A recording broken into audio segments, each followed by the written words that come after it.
और आइए सीधे रुख करते हैं पश्चिम बंगाल की विधानसभा का, जहां मुख्यमंत्री ममता बनर्जी अपनी बात रख रही हैं। আমার নলেজে ছিল না, কিন্তু হিস্ট্রি রিপিটস ইটসেলফ। একটা কথা আছে, ইতিহাসের পুনরাবৃত্তি হয়। মেয়েদের অধিকার রক্ষার লড়াইয়ে আমি যখন এটা বলছি আমার গায়ে কাঁটা দিচ্ছে, তার কারণ এটা আমার আবেগ হচ্ছে। আপনারাও শুনলে আপনাদের গায়েও কাঁটা দেবে ঘটনাটা শুনলে। মেয়েদের অধিকার রক্ষার লড়াইয়ে 3রা সেপ্টেম্বর একটি ঐতিহাসিক দিন। আজ থেকে 43 বছর আগে 1981 সালে আজকের দিনেই ইউনাইটেড নেশনস মেয়েদের অধিকার সুরক্ষিত করার জন্য, তাদের বিরুদ্ধে সব বৈষম্য দূর করার জন্য চালু করেছিল the convention on the elimination of all forms of discrimination against women. সংগঠিত হয়েছিল ইউএনের আন্তর্জাতিক নারী বৈষম্য বিরোধী কমিটি, এবং সেই দিনটা আজকের দিনের সাথে মিলে যাওয়াতে আমি ইউনাইটেড নেশনসকে অভিনন্দন জানাচ্ছি। এবং বিশেষ করে নারী সুরক্ষার স্বার্থে আমাদের মা বোনেরা ভাইয়েরা যে লড়াই করছেন, সিভিক সোসাইটি থেকে শুরু করে ছাত্রছাত্রীরা, আমি সবাই, আমার লাইনে আসতে অনেক টাইম লাগবে, আপনার ট্রেনটা বেলাইন হয়ে গেছে, ওটা সামলান আগে। আমি আপনাদের বলি, আমি সবাইকে অভিনন্দন জানাচ্ছি। আমি অভিনন্দন জানাচ্ছি। এটা অভিনন্দন নয়, আমার সমবেদনা পরিবারকে জানাচ্ছি, নির্যাতিত পরিবারকে। তার নাম তো নিতে পারি না। যে মেয়েটি নির্যাতিত হয়েছে তার জন্য আমি শোক জ্ঞাপন করছি। সাথে সাথে সারা ভারতবর্ষে যারা ধর্ষিতা হয়েছেন, যারা নির্যাতিত হয়েছেন, তাদের সকলের বিরুদ্ধে যে অত্যাচার হয়েছে, সেই অত্যাচারের করুণ কাহিনী আপনাদের একটি কথাতেও আমি শুনলাম না। তাদের সকলের ব্যাপারেও এই সভা শোক জ্ঞাপন করছে, এটা আমি আবেদন করব এবং তাদের পরিবারবর্গকে সমবেদনা জানাচ্ছি। ধর্ষণের মতো নিকৃষ্ট, নৃশংস, নক্কারজনক ঘটনার ক্ষেত্রে অত্যন্ত দ্রুত পুলিশি অনুসন্ধান ও বিচার প্রক্রিয়া সম্পূর্ণ করে দোষীদের কঠোর শাস্তি দেবার কথা আমরা বলছি। কেন বলছি তার নিশ্চয়ই কতগুলো কারণ আছে। যে কোনো শুভবুদ্ধি সম্পন্ন মানুষই কোনো রকম শর্ত ছাড়া নিঃশর্তভাবে এই বিলকে সমর্থন করবে আশা রাখি। ধর্ষণ মানবতার বিরুদ্ধে এক বড় অভিশাপ। ধর্ষকের নির্মম শাস্তি প্রাপ্য। যে সমাজে মেয়েরা ভালো থাকে না, সে সমাজ কখনো ভালো থাকতে পারে না। আমি বিদ্রোহী কবি নজরুলের ভাষায় বলি, বিশ্বে যা কিছু মহান সৃষ্টি চিরকল্যাণকর, অর্ধেক তার করিয়াছে নারী, অর্ধেক তার নর। মনে রাখবেন, আমার নিজেরও মনে রাখবেন, আমি মনে করি পারিবারিক কাউকে আমি একজনকে হারিয়েছি। যখনই এ ধরনের ঘটনা ঘটে, আমার কলম দিয়ে লেখনী বেরোয়। দেখবেন একটি আমার কবিতার বই আছে, তার হেডিংটা আছে সে নেই।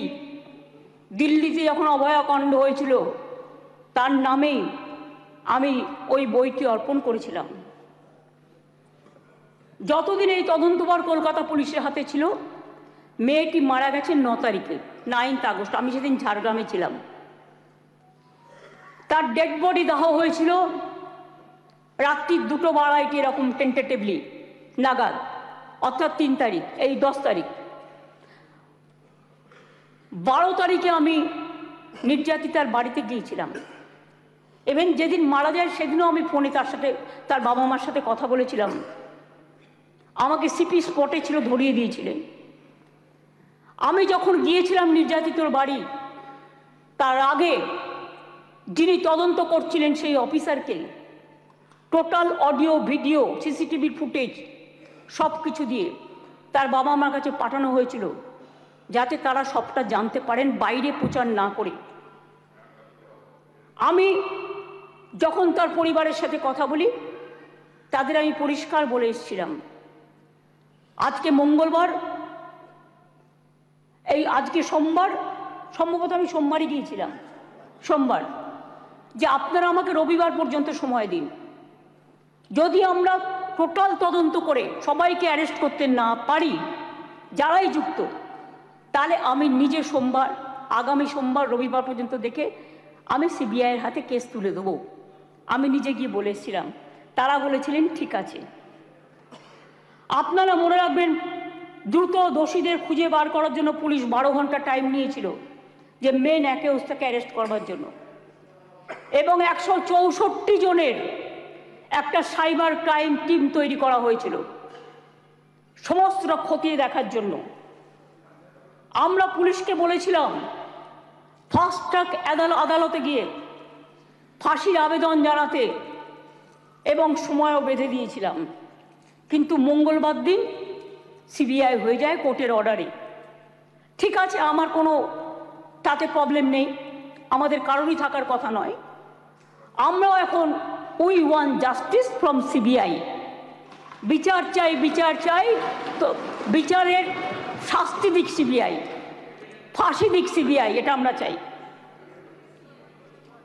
আমি প্রথম থেকেই বলি, আমরা কিন্তু ফাঁসি চেয়েছি প্রথম থেকে। কেন চেয়েছি? আজকে যারা, আমি আইনের কথায় পরে আসছি, বিরোধী দলনেতা কতকগুলো কথা বললেন, রুলসে পরিণত করার দায়িত্ব কার্যকর হবে কি? গভর্নরকে, মাননীয় গভর্নরকে বলুন এটাকে সই করে দিতে বিলটা, তারপরে যদি কার্যকর না হয় তার দায়িত্ব আমাদের, আমি আবার বলি, উই ওয়ান্ট রেজাল্ট অলসো। আপনারা যেটা বলেছেন গভর্নমেন্ট ফাস্ট ট্র্যাক কোর্ট করেনি, আপনার বক্তব্যে বিরোধী দলনেতা বলেছেন, আমি মনে করি আপনার কথার উত্তরে আমার এটুকু বলার অধিকার আছে। এক সেকেন্ড, কারণ আমি সবই নিয়ে এসেছি সাথে, শুধু একটু অথেন্টিকেশনের জন্য কাগজগুলো আপনাদের অথেন্টিকভাবেই আমি বলবো। গভর্নমেন্টের, মনে রাখবেন, report on fast track court, দেশের মধ্যে ছোট রাজ্য মিলিয়ে আমাদের সংখ্যা তৃতীয়, এটা পার্লামেন্টের কোয়েশ্চেনে, লোকসভার কোয়েশ্চেনে দেখে নেবেন। আমি আপনাদের বলি, 1913 সালে আমাদের যে 88টা ফাস্ট ট্র্যাক কোর্ট ছিল, তার টাকা কেন্দ্রীয় সরকার বহন করতেন, সেই টাকা দেয়া বন্ধ করে দিয়েছেন 2013 সাল থেকে। তা সত্ত্বেও আমাদের রাজ্যে বর্তমানে 88টি ফাস্ট ট্র্যাক কোর্ট আছে। মহিলাদের জন্য 52টি ডেজিগনেটেড কোর্ট আছে, যাতে মহিলাদের বিরুদ্ধে সংগঠিত অপরাধের মামলাগুলোর দ্রুত বিচার হয়। এই কোর্টগুলো এখনো পর্যন্ত মোট 3,92,620টি কেস দায়ের করা হয়েছে। তার মধ্যে 3,11,479টি কেসের ডিসপোজাল এর মধ্যেই হয়ে গেছে। মহিলা সংক্রান্ত 7,000 কেস কোর্টে পেন্ডিং আছে, আমাদের কাছে পেন্ডিং নেই। এটা হলো ফাস্ট ট্র্যাক কোর্টের ব্যাপার বলি। এবার আপনারা বললেন কামদুনি কেসে আমরা নাকি পিপি চেঞ্জ করেছি। পিপি চেঞ্জ অনেক সময় তার ট্রান্সফারের ব্যাপার আছে, প্রমোশনের ব্যাপার আছে, হাইকোর্ট তাকে, এখন হাইকোর্ট থেকে পারমিশন নিতে হয়, এসব ব্যাপার আছে। আমি টেকনিক্যালিটিসের মধ্যে ঢুকছি না। কিন্তু আমরা কি করেছিলাম, ইনসিডেন্ট ঘটেছিল 7 June 2013, chargesheet submitted by CID within 3 weeks. 28 June 2013 supplementary chargesheet দেওয়া হয়েছিল 10 জুলাই 2013, কিন্তু কোর্ট পাস্ট জাজমেন্ট এটা আমাদের হাতে নেই। 30 জানুয়ারি 2016, কোর্টটা তো আমাদের হাতে নেই, কোর্টটা তো আপনাদের হাতে আছে। এটা আপনাদের একটু ভালো রোল প্লে করুন, এটা আপনাদের কাছে আমি রিকোয়েস্ট করব। আমি আপনাদের আবার বলি, ইয়েস অ্যাবসলিউটলি, আমি আপনাদের বলি যে আমরা ফাঁসি চেয়েছিলাম, কিন্তু কোর্ট সেখানে কি শাস্তি দিয়েছিলেন? কোর্ট দিয়েছিলেন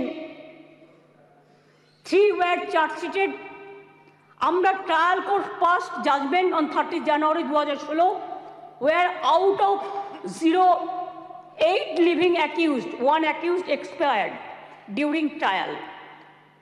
3 were charged with the death penalty. 3 were charged with life imprisonment and 2 were acquitted. The state appealed before High Court against the acquitted of 2 accused persons যাদের ছেড়ে দেওয়া হয়েছিল তার বিরুদ্ধে। Trial court convicted person also appealed before the Honorable High Court.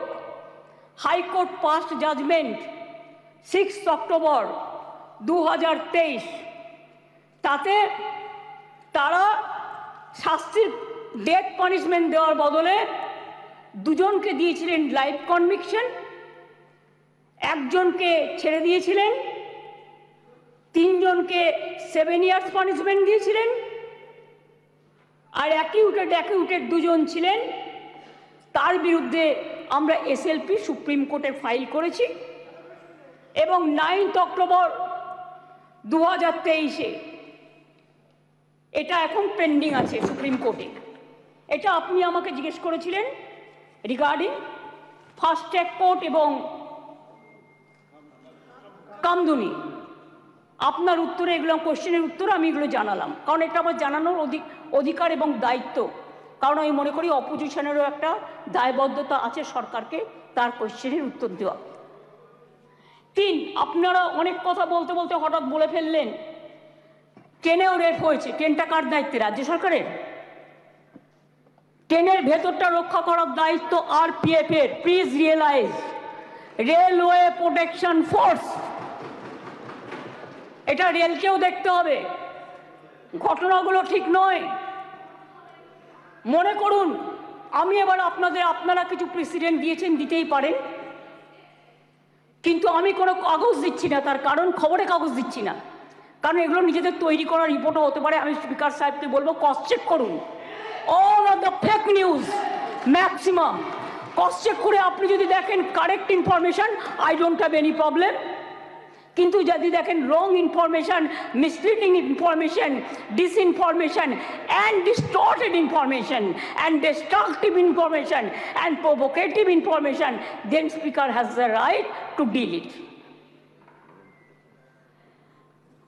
মনে আছে আপনাদের? কেউ তো একবারও স্বীকার করলেন না উন্নাওয়ের কথা। 2017 সালে নাবালিকাকে ধর্ষণ করেছিলেন। আমি একজন বিধায়ক বলবো বিজেপি, কিন্তু আপনি বলতে বললেন আমি কিন্তু আপনার পার্টির নাম বলতাম না, সরি, এটা আপনি আমাকে বাধ্য করলেন বলতে, কারণ তিনি এখানে প্রেজেন্ট নেই তো বলে নামটা বললাম না। নামটা আমার কাছে আছে, আমি অ্যাসেম্বলি পার্লামেন্টে আমি সিস্টেমটা জানি। ধর্ষিতা মেয়ের বাবাকে তারপর বন্দি অবস্থাতেই হত্যা করেন ধর্ষকের বাবা, মানে ধর্ষক সেই বিধায়ক। মনে করুন আজ থেকে 4 বছর আগে 2020-এ এই সেপ্টেম্বর মাসেই হাতরাসের ঘটনা, যেখানে একটি দলিত মেয়েকে গণধর্ষণ করা হয়, বিচার তো পায়নি, সেও বাঁচেনি। বিভিন্ন রাজ্যে চলছে একের পর এক ঘটনা। এটা গ্লোরিফাই করার নয়। 70 পেরোনো বৃদ্ধও আছেন, 3 বছরের শিশুও আছেন, নার্সও আছেন, স্কুল ছাত্রীও আছেন। কথা বলবেন না, শুনুন। যখন বলেছেন ধৈর্য ধরুন, ডিস্টার্ব করবেন না ওনাকে, প্লিজ প্লিজ বি কুল। আপনার শুনুন, ডিস্টার্ব করবেন না ওনাকে। ঠিক আছে, আপনি বলুন। শুনেছি আপনারা অনেক বলেছেন, মাননীয় মুখ্যমন্ত্রী উত্তর দিচ্ছেন, আপনাদের শুনতে হবে, প্লিজ প্লিজ। আরে এখনো তো অনেক বাকি আছে, শুনুন আগে। ঠিক আছে স্যার, এটা ফ্যাক্ট যে আজকে প্রতিদিন দেশে প্রায় 90টি ধর্ষণের ঘটনা ঘটে। তার মধ্যে অনেকেরই মৃত্যু ঘটে, খুব বেদনাদায়ক। উত্তরপ্রদেশের ঝাঁসিতে চলন্ত গাড়িতে 17 বছরের মেয়ে ধর্ষিতা হয়েছে। উত্তরপ্রদেশের বারাবাঁকিতে 9 বছরের মেয়ে ধর্ষিতা হয়েছেন। শাহজাহানপুরে মহিলা ধর্ষণের শিকার হয়েছেন। বুলন শহরে 6 বছরের মেয়েকে ধর্ষণ করেছেন। আগ্রা ইঞ্জিনিয়ারিং স্টুডেন্ট একটি মেয়ে ধর্ষিতা হয়েছেন। উত্তরাখণ্ডের নাট ধর্ষণ, 9 দিন পরে দেহ পাওয়া গেল। ওড়িশাতে ধর্ষণ হলো পেশেন্ট। মহারাষ্ট্রের বদলাপুরে 2 নার্সারির বাচ্চা সেক্সুয়ালি অ্যাসাল্টেড হলেন। মুম্বাইয়ের 13 বছরের মেয়েকে ধর্ষণ করা হলো। কোলাপুরে একটি বাচ্চা মেয়ে ধর্ষিতা হলো। আসামে 13-14 বছরের মেয়েকে গণধর্ষণ, যেখানে যে দোষী তাকে এনকাউন্টারে মেরে ফেলা হলো, বিচার হলো না। রাজস্থানের ঢোলপুরে গ্যাংরেপ, যোধপুরে 3 বছরের বাচ্চাকে ধর্ষণ। এই মানসিকতা দেখলে ঘৃণা লাগে। আমি বলি ছি ছি, যেই ঘটাক এই ঘটনা তাদের বলি লজ্জা লজ্জা লজ্জা। এটা একটা জাতীয় লজ্জা। ধর্ষণ জাতীয় লজ্জার পর্যায়ে পড়ে গেছে। আসুন আমরা সবাই মিলে একমত হই। ধর্ষণের বিরুদ্ধে সমাজ সংস্কারের প্রয়োজন আছে, মানুষের জাগরণের প্রয়োজন আছে। এই বাংলা অনেক সমাজ সংস্কার করেছে। রাজা রামমোহন রায় যখন সতীদাহ প্রথা সংস্কার করেছিলেন, এখানে আইন পাশ হয়েছিল এই বাংলায়, তখন কিন্তু তাকে অনেকে মেরে মাথা ফাটিয়ে দিয়েছিলেন। কিন্তু মনে রাখবেন, রাজীব গান্ধী যখন প্রধানমন্ত্রী ছিলেন, এই আইনটা অল ইন্ডিয়া আইন হিসেবে সতীদাহ প্রথা নিবারণটা পাশ হয়েছিল। ঈশ্বরচন্দ্র বিদ্যাসাগর মনে রাখবেন, বাল্য বিবাহ বন্ধ, বিধবা বিবাহ প্রচলন করেছিলেন। সতীদাহ প্রথা নিবারণের জন্য রাজা রামমোহন রায় করেছিলেন এবং এই আইন এখানে পাশ হয়েছিল। তারপরে রাজীব গান্ধী যখন প্রধানমন্ত্রী ছিলেন, তখন দিল্লিতেও পাশ হয়েছিল পার্লামেন্টে। এটা এখন অল ইন্ডিয়া আইন। কি মিহির গোস্বামী, তুমি যখন কংগ্রেস করতে তুমি জানতে না? এটা জিজ্ঞেস করুন। যদি একটা ব্যাধি হয়, ব্যাধিটাকে সারাতে হবে। মনে রাখবেন, এই অনুযায়ী দেশের ধর্ষণের ঘটনায় সাজার হারও খুব কম। কেন সাহস পাচ্ছে এত? এটা আমাদের উপলব্ধি করতে হবে। ক্রাইম ইন ইন্ডিয়া 2022-এর তথ্য অনুযায়ী দেশের বিভিন্ন প্রান্তে ধর্ষণের ঘটনায়, সব রাজ্যেই পুলিশ আছে, সেন্ট্রালেও আছে, ধর্ষণের ঘটনায় গড়ে 76% ক্ষেত্রে পুলিশ তদন্ত শেষ করে চার্জশিট জমা দিতে পেরেছে। কিন্তু মাত্র 2.6% 56% ক্ষেত্রে অপরাধী দোষী সাব্যস্ত হয়েছে। প্রবলেমটা কিন্তু এই জায়গায় রয়ে গেছে, গলদটা। ধর্ষণ রোধে দ্রুত বিচার এবং কঠোরতম সাজার দাবি জানিয়ে আমি 2টো চিঠি ইতিমধ্যেই প্রধানমন্ত্রীকে লিখেছি। আমি যেহেতু তার কাছ থেকে কোনো উত্তর পাইনি, উত্তর দিয়েছেন একজন উইমেন অ্যান্ড চাইল্ড ডিপার্টমেন্টের মিনিস্টার, কিন্তু তিনি যে উত্তর দিয়েছেন সেটাকেও কাউন্টার করে আমি প্রধানমন্ত্রীকে জানিয়েছি। যদি দিল্লি নিজে এই চিঠি দুটো, স্যার সবার জ্ঞাতার্থে বার্তা একটু দিয়ে দেবে টেবিলে, আমি প্রধানমন্ত্রীকে লেখা চিঠিগুলো এখানে পেশ করলাম। ন্যায় সংহিতা বিল যখন প্রথম তাড়াহুড়ো করে পাশ করা হয় নির্বাচনের আগে, আমি বারবার স্বরাষ্ট্রমন্ত্রীকে বলেছিলাম, এটা তাড়াহুড়ো করে করবেন না, এটা আমাদের রাজ্যগুলোর সাথে আলোচনা করুন। শুধু একটা চিঠি দিলে দায়িত্ব শেষ হয়ে যায় না। আমি অনেকবার অপোজ করেছি যে এটা কিন্তু রাজ্যকে কনসাল্ট করা হয়নি, মনে রাখবেন, তাছাড়াও আমি বলেছিলাম নতুন গভর্নমেন্ট আসুক, তাদের সাথে আলোচনা করুন, লোকসভায় আলোচনা হোক, রাজ্যসভায় আলোচনা হোক, বিরোধী দলের সাথে আলোচনা হোক, সরকারি দলের সাথে আলোচনা হোক, তারপরে এটা আপনারা করুন। কিন্তু সেটা তারা করেননি। তাই আজকে বাধ্য হয়ে আমরা সারা দেশের মেয়েরা যাতে সুফল পায়, মনে রাখবেন আজকে বাংলাকে নিয়ে শুধু বদনাম যারা করছেন, বাংলার সম্মান নিয়ে ভাবুন। বাংলা মাকে বদনাম করলে আপনার গায়েও লাগবে, আমার গায়েও লাগবে। আমাকে আপনারা 50টা কটু কথা বলুন, আমার কোনো যায় আসে না।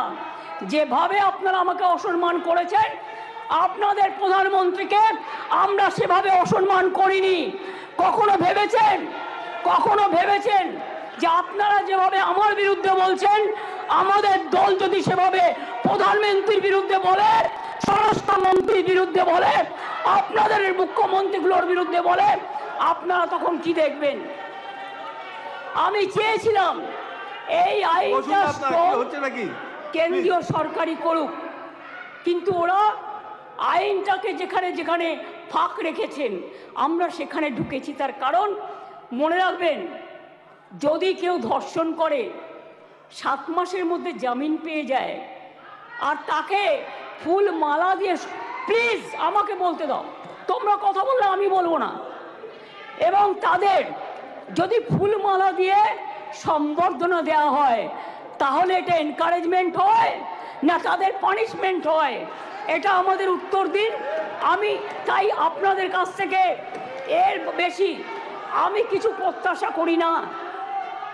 বিলকিসের ধর্ষকদেরও জেল থেকে ছেড়ে দিয়ে মালা পরানো হয়েছিল।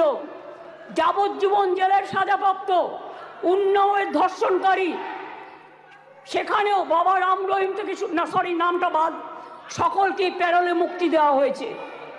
এমনকি সাক্ষী মালিক আমাদের সোনার মেয়ে, তাদের উপরেও যে অত্যাচার হয়েছে, এবং আমার এখনও ডাউট আছে, আমি জানি না, বাট ক্রস চেক করলে দেখা যাবে ভেনাস কিন্তু দেশের জন্য গোল্ড আনতে পারত, কিন্তু ভেনাসকে আদৌ ভিক্টিমাইজ করা হয়েছে কিনা আগামী দিন ইতিহাস প্রমাণ করবে।